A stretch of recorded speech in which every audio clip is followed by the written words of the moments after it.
அவர்களால் ஏன் இதை சொல்றோம் கேட்டா, இந்த சமூகத்தில் முஸ்லிம் சமுதாயத்தில் இவருடைய மரியாதை எவ்வளவுக்கு இருக்கணுமோ அவ்வளவுக்கு இருக்கல.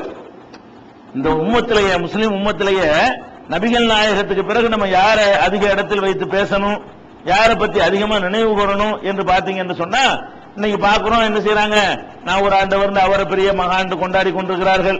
அப்துல் கார் ஜீலானி தான் ரசூலுல்லாஹ்வுக்கு அடுத்த நிலையில யாருன்னு கேட்டா என்ன செய்யறாங்க, அல்லாஹ் ரசூல் முஹிதீன் அப்படிங்கிறாங்க. இவங்க எல்லாம் யாரு? இந்த அபூபக்கரோட கம்பேர் பண்ண இவங்க எல்லாம் யாருன்னு ஒண்ணுமே இல்ல. நம்மளோட கம்பேர் பண்ணா வேண்டாம், கொஞ்சம் பெரிய ஆளுகளா இருந்துட்டு இருக்கலாம் அவங்க. நம்ம இவங்க சொல்லக்கூடிய அப்துல் கார் ஜீலானியோ ஷாஹுல் ஹமீதுங்கிற ஆளோ நல்ல அடியார்களா இருந்தால் நம்மளை விட சிறந்தவரா வேண்டால் இருக்கலாம். அபூபக்கரோட சேர்த்து பார்க்க இயலுமா இவங்களை எல்லாம்? அதே மாதிரி இன்னும் சில பேர் என்ன செய்யறாங்க, ஷாபிங்கிறாங்க, அனபிங்கிறாங்க, மாலிக்ங்கிறாங்க, அம்பலிங்கிறாங்க, அசர்ஜிங்கிறாங்க, அவருங்கிறாங்க, இவருங்கிறாங்க. சமுதாயத்தில் ஒரு மனிதரை மதிக்கிறதா இருந்தா நபிகள் நாயகத்துக்கு பிறகு யார் அதிகமா மதிக்கணும் என்று மார்க்கம் சொல்கிறதோ அவங்க சஹாபாக்களை மதிக்கணும் சொல்லிக்கிறாங்க. சஹாபாக்களை மதிக்கிறதா இருந்தால் அந்த இந்த ஒரு மனிதருக்கு நிகராக ஒருத்தரை இந்த உம்மத்தில் நம்ம சொல்லவே முடியாது. ஏன்? நபிகள் நாயகம் ஸல்லல்லாஹு அலைஹி வஸல்லம் அவர்கள் சொன்னார்கள், இன்ன அமன்னன் நாசி அலைய ஃபீ சுஹபத்திஹி வ மாலிஹி அபூபக்கர். என்னோடு தோழமை கொள்ற விஷயத்திலும் பொருளாதாரத்தை அள்ளி அள்ளி வழங்கிய விஷயத்திலும் ஒட்டுமொத்த மனித குலத்திலேயே எனக்கு ரொம்ப நம்பிக்கைக்குரியவர் அபூபக்கர் தான். தோழமையா முதல்ல அவர் தான் இருக்கிறார், காசு பணமா அவர் தான் எல்லாத்தையும் கொண்டாந்து தருவாரு என்கிற அளவுக்கு எல்லா வகையிலையும் பொருளாதாரத்தையும் வாரி வாரி வழங்கினாரு. தோழமையிலையும் அந்த அளவுக்கு தூய்மையாக இருந்தவர் யார் என்று கேட்டால் முதல் இடம் அபூபக்கருக்கு தான் என்று நபி ஸல்லல்லாஹு அலைஹி வஸல்லம் அவர்கள் சொன்னது புகாரியில 466வது ஹதீஸ்லயும் 467வது ஹதீஸ்லயும் இருக்கிறது. அதுக்கப்புறம் ரசூல் ஸல்லல்லாஹு அலைஹி வஸல்லம் அவர்கள் அபூபக்கரை பத்தி சொல்றாங்க, மனிதர்களில் ஒரு ஆளை உற்ற தோழர், தோழர்னு எல்லாரும் தோழர் சஹாபாக்கள் தோழரா இருந்தாங்க. உற்ற தோழருங்கிறது ஹலீல்ங்கிற வார்த்தைங்க. ஹலீல்ங்கிற வார்த்தைக்கு என்ன அர்த்தம்னு கேட்டா, அதாவது உயிருக்கு உயிரான தோழர். சஹாபான்னா சும்மா தோழர்னு அர்த்தம். ஒரு டீ வாங்கி குடிக்கிறோம் நின்றுக்கணும். உயிருக்கு உயிரான தோழர்னா என்ன அர்த்தம்? அவர் மேல ஒரு துரும்பு பட்டா கூட நான் பொறுத்துக்கிற மாட்டேன், என் மேல ஒரு துரும்பு பட்டா கூட அவர் பொறுத்துக்கிற மாட்டார். அப்படி எனக்கு ஏற்பட்டதாகவே கருதுவது. ஹலீல்னா என்ன அர்த்தம்னு கேட்டா, நானும் நீங்களும் ஹலீல்னு சொன்னா எனக்கு என்ன ஏற்பட்டாலும் அது உங்களுக்கு ஏற்பட்டதா நீங்க நினைக்கணும், உங்களுக்கு என்ன ஏற்பட்டாலும் எனக்கு ஏற்பட்டதா நினைக்கணும். இப்படி இரண்டரை கலந்த தோழர்கள் இருக்கிறாங்கல்ல, இந்த மாதிரி ஒரு ஹலீலாக இந்த உம்மத்திலேயே நான் ஒருவரை தேர்ந்தெடுப்பதாக இருந்தால் நான் அபூபக்கரை தான் தேர்ந்தெடுப்பேன். ஆனாலும் அல்லாஹ் என்னை ஹலீலாக தேர்ந்தெடுத்து விட்ட காரணத்தினால் மனிதர்கள் நான் யாரையும் ஹலீல் என்று இத்தகதனி அல்லாஹ் ஹலீலா. இப்ராஹிமை அல்லாஹ் எப்படி ஹலீல் என்று சொன்னானோ என்னையும் அல்லாஹ் ஹலீல் ஆக்கினான். அல்லாஹ்வுக்கு உற்ற நண்பர் ஆன பிறகு அப்புறம் இவரை உற்ற நண்பர் ஆக்க முடியாது. அல்லாஹ் தான் எனக்கு, அல்லாஹ் என்னை அப்படி ஆக்கிட்டான். இப்ராஹிம் நபியை அல்லாஹ் ஹலீல் ஆக்குனது போலவே இந்த அவங்கள மாதிரி இன்னொரு ஆள் அல்லாஹ் ஹலீல் ஆக்குனது யாருன்னா ரசூலுல்லாஹ். அப்ப ரசூல் ஸல்லல்லாஹு அலைஹி வஸல்லம் அவர்களும் ஹலீலுல்லாஹ் தான், இப்ராஹிம் நபியும் ஹலீலுல்லாஹ். ஹலீலுல்லாஹ் என்ன அர்த்தம்? அல்லாஹ் தான் ஃபர்ஸ்ட். அல்லாஹ்வும் இவங்களுக்கு ஒண்ணுனா விட்டு கொடுக்க மாட்டான்.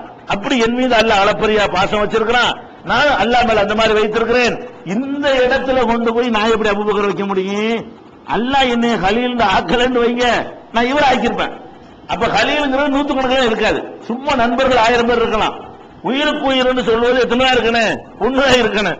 அதனால இல்லைன்னா பிரிஞ்சிரும்ல, அந்த நட்புல பாதி அன்புங்கிட்ட பாதி அன்பு அங்கிட்டு போயிரும்ல. ஒரே ஒரு புள்ள ஒரு ஆளுக்கு இருந்தா எப்படி இருக்கு, 2 புள்ள இருந்தா எப்படி இருக்கு? பிரிஞ்சிரும்ல. ஒரே ஒரு பிள்ளை இருந்தா எல்லாமே சம்பாதிக்கிறது போறது அன்பு பாசம் எல்லாம் அந்த ஒரு பிள்ளைக்கு. 2 பிள்ளை இருந்தா பாதி நேரம் இங்க செலவழிக்கணும், பாதி நேரம் அங்க செலவழிக்கணும், பாதி இங்க கொடுக்கணும், இன்னொரு பாதி அங்க கொடுக்கணும், பிரிஞ்சிருமா இல்லையா? அதனால யாக்கு நான் ஏற்படுத்தலங்கிறாங்க. அப்ப ஹலீல் உற்ற நண்பர் என்று இந்த உம்மத்தில் ஒருவரை நான் ஏற்படுவதாக இருந்தால் நான் அபூபக்கரை தேர்ந்தெடுத்து இருப்பேன். உலக குந்து முத்தஹிதன் ஹலீலன் மின் உம்மத்தி லத்தஹல்து அபூபக்கரின். இந்த உம்மத்தில் ஒருவரை நான் ஹலீலாக தேர்ந்தெடுப்பதாக இருந்தால் அபூபக்கரை தேர்ந்தெடுத்து இருப்பேன். ஆனாலும் அல்லாஹ் தடுத்து தன்னை ஹலீலாக்கி என்னை ஹலீலாக்கிட்டான்.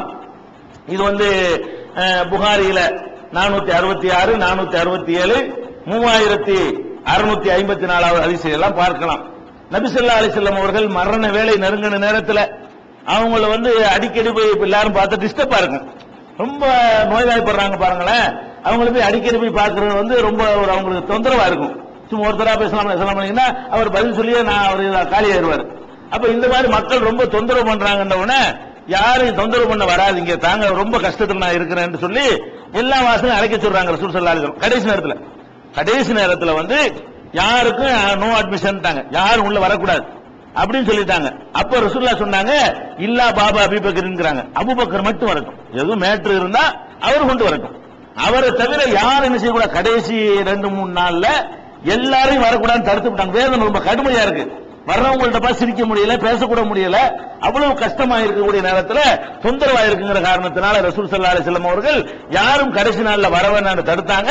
இவர் ஒரு ஆள் மட்டும் வரலாம்னு சொன்னாங்கன்னு சொன்னா, அப்ப ரசூல் ஸல்லல்லாஹு அலைஹி வஸல்லம் உள்ளத்துல அவருக்கு இருந்த ஒரு எண்ணம், ஏன் அந்த இடம் இருந்துச்சு நிரூபிச்சு காட்டு போயிருக்காரு. அந்த மாதிரியான ஒரு நிலையில் நம்ம பார்க்கிறோம். அதை விட இன்னொரு இது வந்து இதுவும் புகாரியில 466 467 அந்த ஹதீஸ்ல இருக்கிறது நீங்க பார்க்கலாம். அதே மாதிரி இந்த சம்பவத்திலிருந்து அபூபக்கருக்கு ரசூலுல்லாஹ்ட்ட இருந்த மரியாதையும் ரசூலுல்லாஹ்ட்ட இருந்த அந்த அன்பையும் விளங்கிக்கலாம். அபூபக்கருக்கும் உமருக்கும் ஒரு நாள் சண்டை வருது.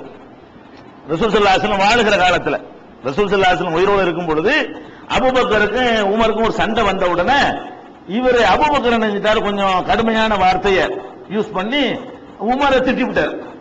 அபூபக்கருக்கு சரியான கோபம் வந்து நினைச்சிட்டாரு, உமரை கடுமையா திட்டி விட்டாரு.